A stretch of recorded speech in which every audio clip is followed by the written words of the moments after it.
ज्योति सिंह का हुआ private video viral. तो क्या है खबर की जानकारी जानेंगे इसी वीडियो में। उससे पहले आप चैनल पर नए हैं तो चैनल को कर ले सब्सक्राइब और वीडियो कर दे लाइक। चलते हैं खबर की ओर।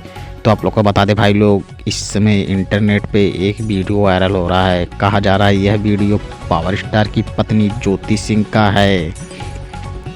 तो लोगों का कहना है ये ज्योति सिंह ही हैं जो इस लड़के के साथ बिना कपड़ों की देखी जा रही हैं। तो यहीं पे ज्योति सिंह का भी इंटरव्यू आ चुका है कि यह मेरा वीडियो नहीं है, ना यह मैं हूँ, ना इसमें का लड़के को मैं जानती हूँ।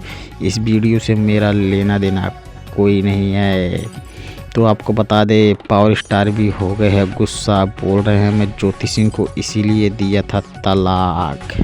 तो आपको बता दे आपको ज्योति सिंह का वीडियो को देखने के लिए गूगल पे जाके सर्च करना पड़ेगा ज्योति सिंह वीडियो, तो आ जाएगा।